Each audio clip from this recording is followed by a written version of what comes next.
Baik, apa kabar semuanya? Assalamualaikum warahmatullahi wabarakatuh. Semoga pada kesempatan yang berbahagia ini adik-adik semua warga calon kelas 10 SMA Negeri 1 Bapangi dalam keadaan sehat walafiat. Kenapa harus seperti itu ya? Karena memang kita harus sehat apapun keadaannya, tetap semangat dan sehat. Karena memang kita juga berharap Anda sehat, kita juga sehat. Baik, selanjutnya berkenan dengan kesempatan hari ini kita akan membahas materinya adalah tata krama siswa. Materi yang cukup bagus kan? Ya, lumayan bagus. Saya pastikan Anda hadir semua ya, mudah-mudahan hadir semua. Kenapa? Karena kita juga jumlah kita alhamdulillah sudah hampir 75 siswa nih. Dan mudah-mudahan dengan 70-an siswa ini ke depan kita bisa bertatap muka langsung. Ketika video ini diputar, mungkin Anda melihat muka Bapak, tapi terus terang saya belum melihat muka-muka Anda. Oleh karena itu saya berharap banget dan sangat banget kita pengen ketemu lah gitu ya. Insya Allah di hari-hari yang akan datang kita akan bertatap muka, karena memang idealnya sekolah itu tidak hanya jarak jauh tapi juga harus sosialisasi, kita harus ada. Kembali ke materi tentang tatap muka. Untuk lebih jelasnya maksud Bapak tentang tata krama siswa, untuk lebih jelasnya Bapak akan memaparkannya dengan cara Anda silakan baca materi-materi berikut ini, pahami, kemudian cermati, teliti, dan nanti di akhir pertemuan akan ada kuis ya, dan tolong itu kuisnya dijawab. Itu barangkali selamat menyimak video berikut ini. Baik anak-anakku sekalian, kita akan menjelaskan atau Bapak akan menjelaskan tentang materi yang sudah disebutkan di awal, yakni tentang apa? Iya, tentang tata krama siswa. Sebelumnya perkenalkan, nama Bapak Adnan ya, Adnan Eskom, jabatan di sekolah sebagai pembina kesiswaan. Oke, baik, ke materi. Jangan lupa untuk menyiapkan pulpen ya. Kalau mau pakai kacamata silakan kacamata biar jelas melihatnya. Oke. Tata krama siswa. Tata krama siswa itu terdiri dari dua kata, yaitu tata dan krama. Apa katanya? Tata dan krama.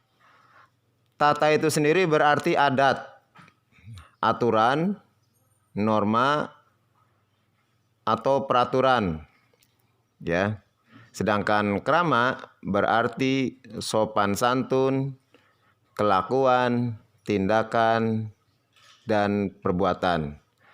Berarti tata krama adalah adat sopan santun atau kebiasaan sopan santun. Atau lebih jelasnya lagi adalah tingkah laku yang berkaitan dengan sopan santun ya. Tingkah laku Anda sudah sopan santun belum? Kalau belum ya berarti Anda tidak mengenal tata krama. Oke, next. Tata krama atau adat sopan santun atau sering disebut etika telah menjadi bagian dalam hidup. Benar nggak? Ya, karena memang tata krama berkaitan dengan pergaulan kita kan. Jadi pasti ada dalam kehidupan sehari-hari.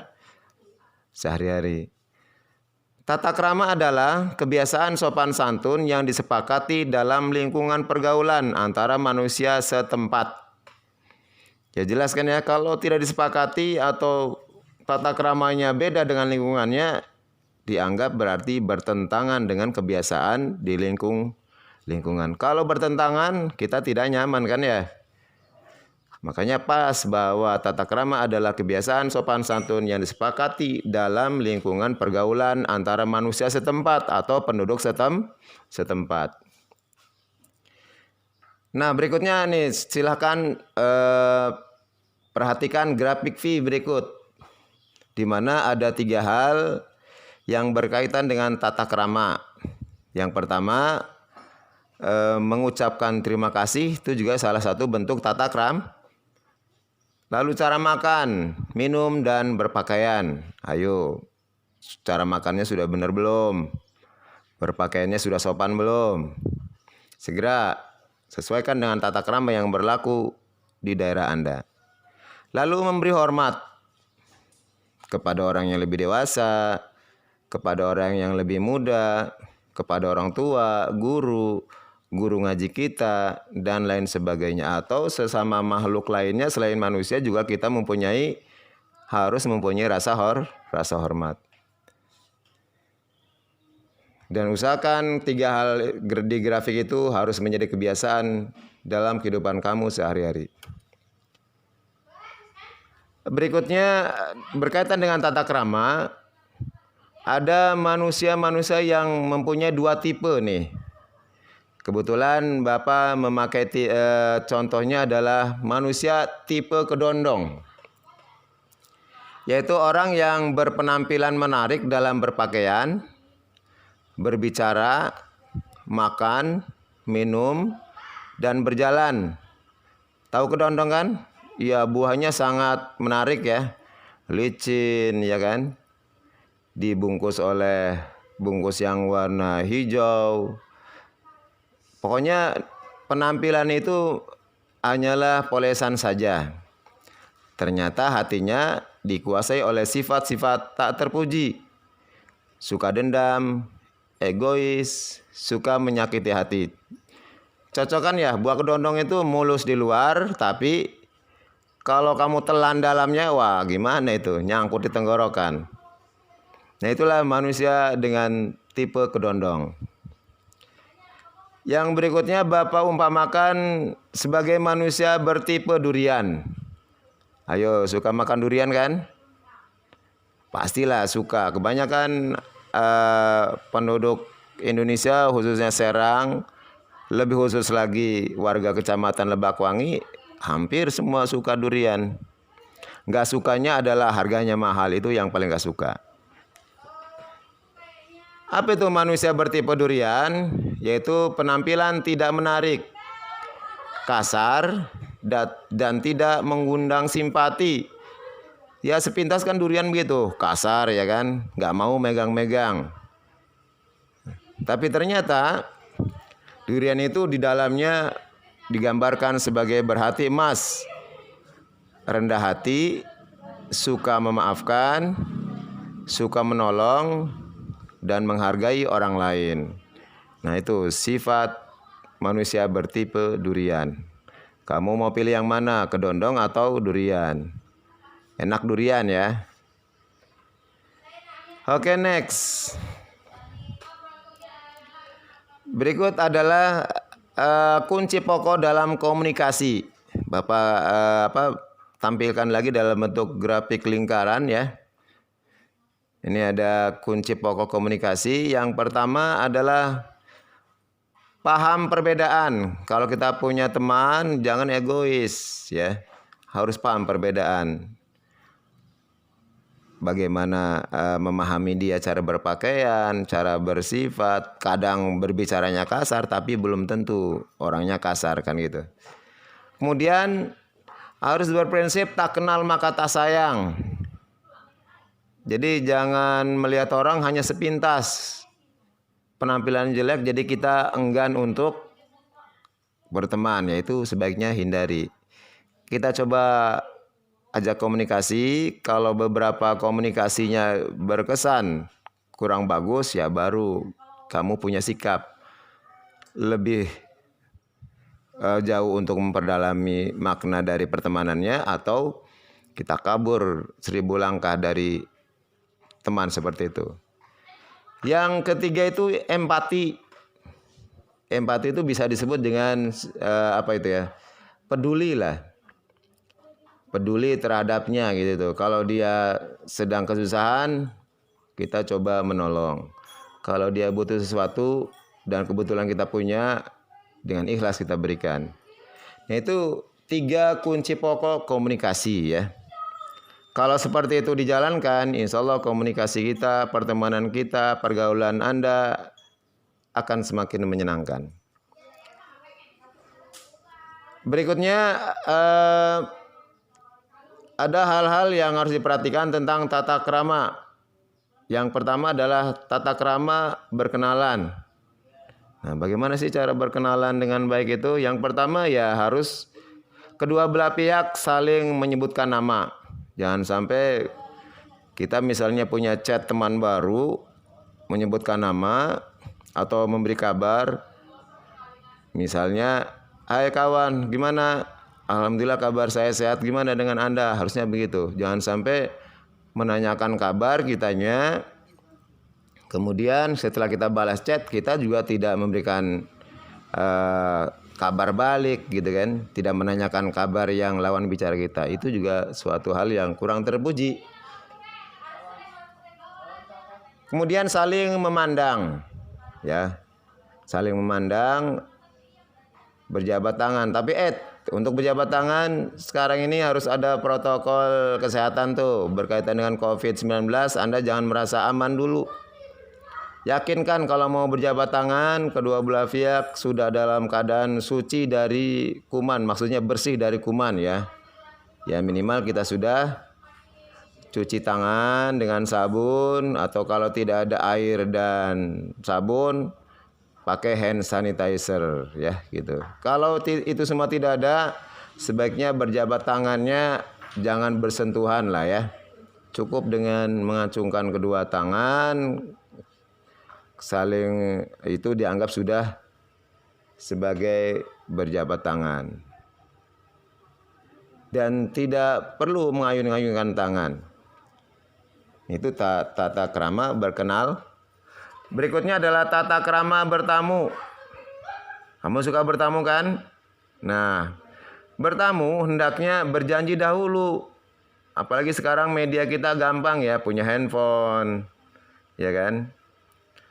Ada alat-alat itu ya pergunakan untuk janji ketemu. Kalau yang bersangkutan tidak berkenan, ya kita jangan memaksakan. Gitu.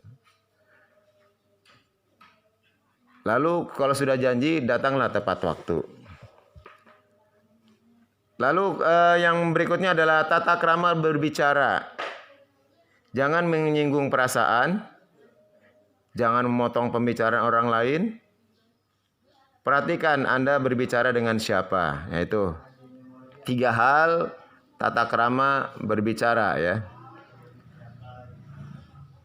Lalu tata krama berpenampilan, berpakaian. Sudahkah Anda berpakaian rapi ketika di sekolah, ketika di rumah, ketika jalan-jalan, ketika bertamu, kondangan dan sebagainya. Nah, saya contohkan atau Bapak contohkan ketika kita berpakai pakaian sekolah. Memakai seragam sekolah harus dimasukkan pakaian ya. Pakaian dalam arti dimasukkan ke dalam rok atau celana, dasi sabuk hitam. Itu kalau seragam putih dan abu-abu. Jadi sesuaikan dengan ketentuan yang berlaku di sekolah tersebut. Nah, ini yang perlu diingat nih, pada waktu olahraga, pakailah pakaian olahraga. Jangan sampai kita sudah dapat jadwal olahraga, kita pakai pakaiannya pakai sekolah. Itu tidak sopan ya. Kenapa tidak sopan? Yang pertama berarti melanggar aturan sekolah, melanggar aturan guru yang diberikan. Guru berpakaian olahraga, kalau kita nggak pakaian olahraga, yaitu salah satu bentuk pelanggaran. Dan itu juga melanggar tata krama kita sebagai siswa. Memakai pakaian harus cocok dengan situasi dan tempat. Ya, kalau seragam sekolah berarti harus sesuai dengan harinya. Pramuka hari Jumat dan Sabtu. Putih abu hari apa? Iya, Senin, Selasa. Dan untuk batik Rabu juga Kamis. Nah, berikutnya tata cara berjalan bersama. Tata cara berjalan bersama itu. Silakan dibaca dengan seksama ya. Tata cara makan juga silahkan dibaca. Oke. Oke, sebelum kita tutup, kami dari pemateri mengucapkan terima kasih. Mudah-mudahan apa yang diberikan bermanfaat dan kamu semua dapat memahaminya secara baik. Dan jangan lupa jawab pertanyaan-pertanyaan setelah materi berikut. Oke, bagaimana dengan materi tadi? Cukup paham kan ya? Paham dong, Bapak yakin siswa SMA Lebakwangi cerdas-cerdas ya. Cerdas, energik, cantik, ganteng. Ya, seperti itu. Oke, barangkali demikian materi Bapak. Sekali lagi Bapak berharap kita akan bertatap muka secepatnya biar enak ya. Bener nggak? Tentu setuju kan? Ya, setuju. Kurang lebihnya mohon maaf jika ada hal yang kurang berkenan. Diakhiri, wassalamualaikum warahmatullahi wabarakatuh.